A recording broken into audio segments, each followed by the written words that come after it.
Golden બ્રિજની બાજુના જૂના બોરભાઠા બીટ ગામમાં આવેલ પ્રાથમિક શાળાના વિદ્યાર્થીઓને વનભોજન કરાવાયું હતું। જૂના બોરભાઠા બીટ ગામની પ્રાથમિક શાળાના બાળકોને દર વર્ષે પ્રાકૃતિક જગ્યાએ લઈ જવામાં આવે છે। આજ રોજ ગામમાં આવેલ ગુજરાત ગવર્મેન્ટ અને ગુજરાત સિટીઝન કાઉન્સિલ દ્વારા આકાર પામેલા રીવા અરણ્યની મુલાકાતે લઈ જવામાં આવ્યા હતા। રીવા અરણ્યમાં જાત જાતના ફૂલ છોડ તેમજ જીવન ઉપયોગી ઔષધિઓને છાત્રોએ પરિચય કર્યો હતો। બાદમાં બાળકોને સંગીતના તાલે ગરબા રમાડવામાં આવ્યા હતા અને અંતે વનભોજન પીરસાયું હતું।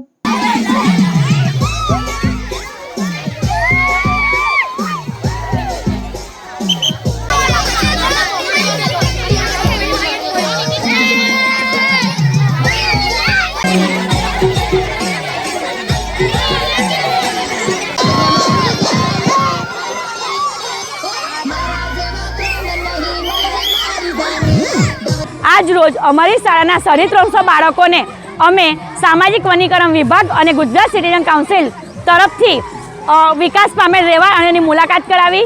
તેમાં વિવિધ ઔષધીય વનસ્પતિઓ અને જડીબુટ્ટીઓનો બાળકોને પરિચય કરાવ્યો, તેમની માહિતી પૂરી પાડી। સાથે સાથે બાળકોને તિથિ ભોજન કરાવ્યું અને બાળકોને ખૂબ મજા કરાવી। એટલે બાળકોને ખૂબ મજા આવી અને બાળકોને કીડિયારું પૂરાવ્યું કે જેથી તેમનામાં મૂલ્ય શિક્ષણ પણ વિકાસ પામે।